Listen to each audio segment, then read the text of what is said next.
I'm Not Afraid of the Dark by Kenneth Moore.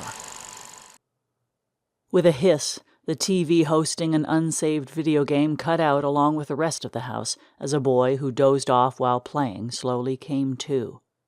The lights went out again? 9-year-old Andy Watkins had fallen asleep in the basement yet again, only to wake up past 1 in the morning shrouded in darkness.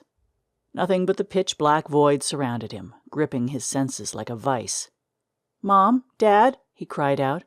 Bitter that he hadn't even gotten to save his game, he headed up as fast as he could, eager to escape the dark. The silence was deafening. Hurriedly, Andy brought out his phone for a flashlight, only for his heart to sink upon seeing the 0 battery icon. "When did I run out?" he mumbled before flinching at the roars of thunder and flashes of lightning. As he approached the steps, the storm outside was the only source of light he could use for a second every now and then. "Why does it always have to storm at night? It hasn't rained during the day in forever," he said, walking up, only to nearly fall back at the sight of something along the steps, scaly, fanged creatures that slithered down towards him.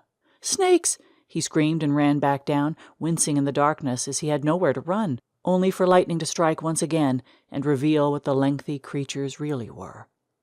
"Oh, Dad's ties," he sighed, and walked back up to grab the accessories. He usually hangs them up in the closet. What are they doing here?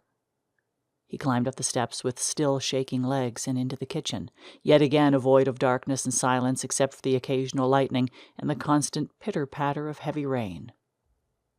As he approached the next flight of stairs, he froze at the sight of several beings, all of freaky design, smiling down at him with unnerving glee. Andy swallowed an internal scream and tried not to freak out like last time. He pressed forward, only for the creatures to follow him with their eyes. Andy's breathing only grew more rapid and intense as he could sense the creatures practically loom over him. Finally, he whipped around to face whatever beasts were behind him, allowing for lightning to reveal all were just large abstract paintings hoisted along the wall. Andy just stood there out of breath for a moment. But they were moving. I know they were. Though he hated when his mother made those creepy works of art, they'd never struck such fear in him before. He kept staring the paintings down, confused until the sounds of shuffling feet and commotion from up above snapped him out of it, around where his parents' room laid. He yelled for them again, only to get drowned out by ear-splitting thunder. Urgently, he hurried upstairs, faintly hearing echoes of his footsteps behind. "Ah!" he screamed at the sound of banging along the window, only to find a branch simply blowing against it in the howling wind. Andy groaned and set his sights for refuge in his parents' room. Though he would never let anyone from school know, he still liked to cover up with his parents whenever things got scary, like the power going out. Hastily, he knocked on the door. "Mom? Dad? Are you here?" When nobody answered, he knocked harder, eventually pushing it open by accident. The room was empty and devoid of life, just more darkness without even the sight of parents to help. Along the disheveled bed was a note, written in shaggy handwriting and spelling no adult should have. "Be back. Went to store."